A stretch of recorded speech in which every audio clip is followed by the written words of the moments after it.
Chères lectrices, chers lecteurs, bonjour, ici Madame Lee en direct de son petit studio d'enregistrement et aujourd'hui je tenais à vous parler de l'événement le 12 août, j'achète un livre québécois, peut-être deux, peut-être trois.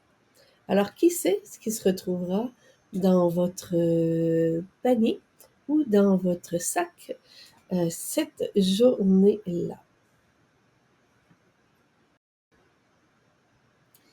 Cette année, j'ai décidé de choisir comme thème, ou plutôt comme idée, de parler de la Corriveau, parce que c'est une légende au Québec, mais aussi c'est une femme qui a connu un sort tragique et je tenais un petit peu à vous la faire connaître et à la mettre en lumière ce 12 août. Donc, sans plus tarder, voici les titres que je tenais à vous proposer. Mais tout d'abord, qui est la Corriveau? La Corriveau est le surnom populaire de Marie-Joseph Corriveau, qui est née le 14 mai 1733 à Saint-Vallier, Québec, et qui est décédée le 18 avril 1763 à Québec. Vous pouvez remarquer dans l'image qui est située à votre gauche une figure qui était dans le livre qui, euh, qui était dans le livre en fait de Philippe Aubert de Gaspé, Les Anciens Canadiens, car on aborde la figure de la Corriveau dans cet ouvrage qui a été publié pour la première fois en 1916.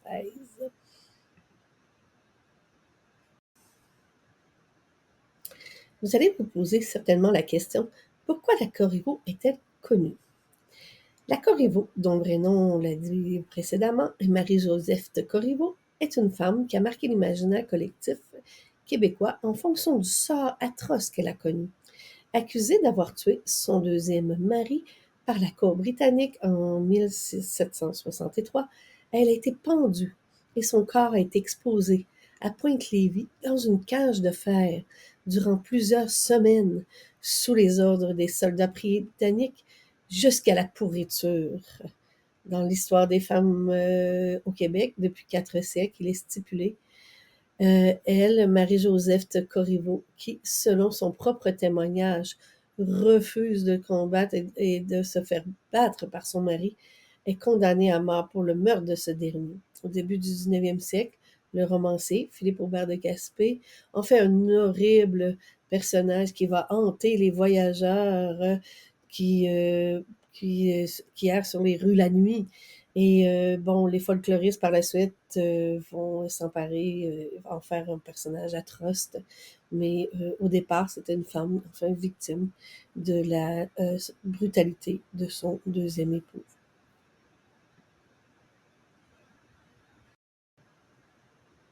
Et si, et si je continue à citer depuis 4 siècles, les femmes qui tuent leurs maris ou leurs enfants remettent en question l'autorité masculine. Deux des seules explications acceptées par les hommes pour justifier cette façon de faire menaçant les fondements de leur autorité sont celles de la sorcière, la mauvaise femme qui connaît les secrets du diable et de la folie, la rébellion féminine qui est, elle aussi dénoncée de telle manière que les hommes ne se sentent plus menacés.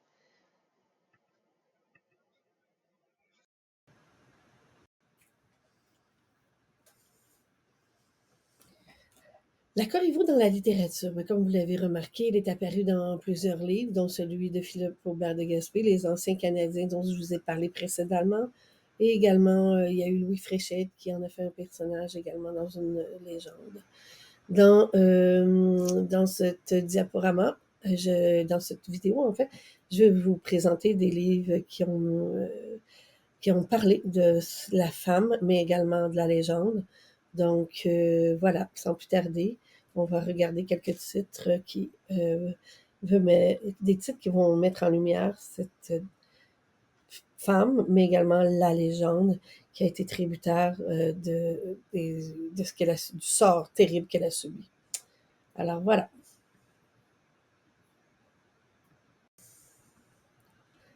Le premier livre dont je veux vous parler ici, c'est La cage d'Anébert. La cage d'Anébert est une pièce de théâtre Comme vous le savez peut-être, Anne Hébert est fortement inspirée par les faits divers québécois.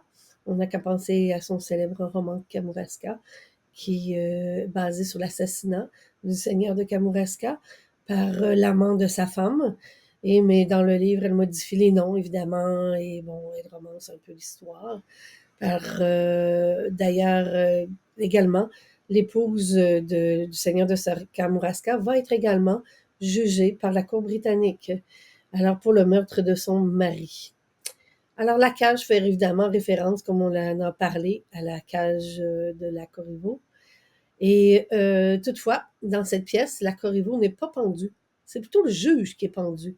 Et ici, Anne Hébert va proposer un renversement de l'ordre établi et va également libérer la femme de l'oppression masculine. Alors, ce qui était contraire à la mentalité de l'époque à laquelle a vécu la Corriveau.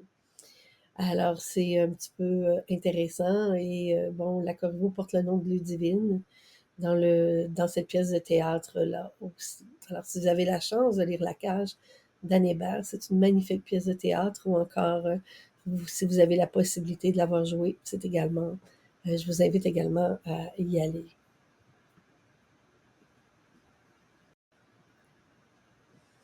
Voici une petite citation de La Cage. Allez, camouflez-moi tout ceci.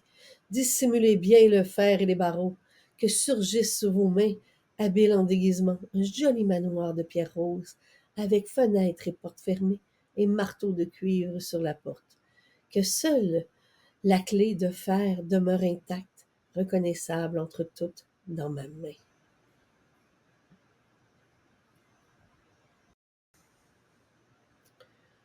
L'autre livre dont je veux vous parler, c'est vraiment La Corriveau, de l'histoire à la légende, qui brosse un portrait de la Corriveau, mais également de l'impact qu'elle a eu dans l'esprit et dans la mémoire collective. Donc, parce que on va le dire, ce qu'elle a vécu a été vraiment déformé et jusqu'à devenir une des plus célèbres légendes du Québec, comme il est stipulé ici dans le descriptif que l'on retrouve sur le site Les Libraires. Donc, voilà pour ce premier livre, La Corriveau, de l'histoire à la légende.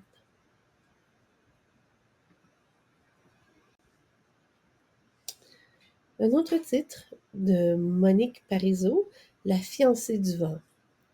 Alors elle aimait le vent, surtout le vent du large, qui lui parlait de pays où elle n'était jamais allée.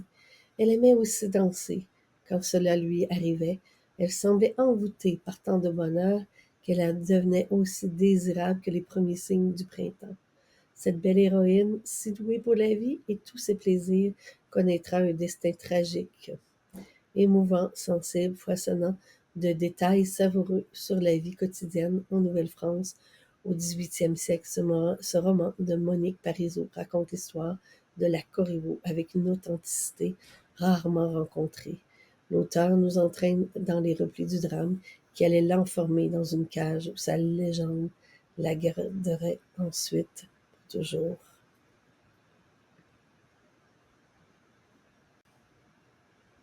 Moi, je tenais à parler vraiment de ce livre sur la Corriveau parce qu'il a été sous la supervision il a été conçu sous la supervision de Luc Lacourcière, qui était un de nos spécialistes concernant les archives en ethnologie au Canada.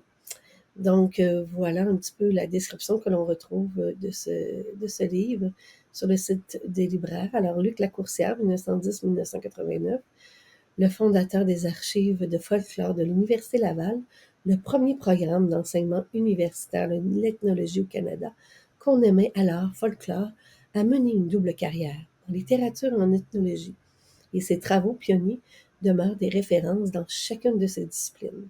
Son étude de la Corriveau en témoigne superbement. La Corriveau 1733-1763. Il n'est guère de femme dans toute l'histoire canadienne qui ait plus mauvaise réputation que Marie-Joseph de Corriveau, appelée communément la Corriveau. Alors, cette déclaration liminaire ouvre l'étude de la Coursière sur le sort de l'infortuné Valieroire, qui fut pendu et encagé, on le sait, euh, sur la place publique. Donc voilà, un livre que je trouvais fascinant.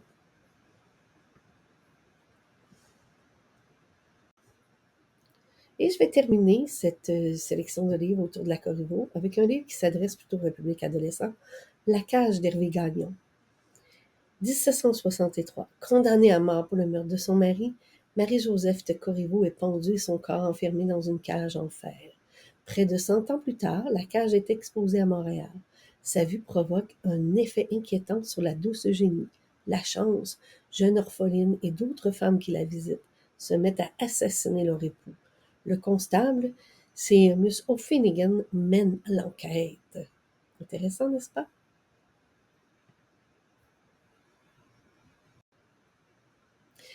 Donc cette année, mon choix s'est porté sur la Corriveau pour la mettre en lumière en 2024. Donc pour l'événement, le 12 août, j'achète un livre québécois. Donc cette année, allez-vous participer? Moi, oui. Et je sais qu'il y a d'autres événements dans la blogosphère qui se préparent autour, entre autres, d'une lecture commune sur Cocum. Et je pourrais mettre le lien dans mon article sur mon blog concernant cette lecture commune. Alors, au plaisir de vous retrouver ici ou ailleurs et j'ai hâte de connaître vos achats le 12 août. À bientôt. Au revoir.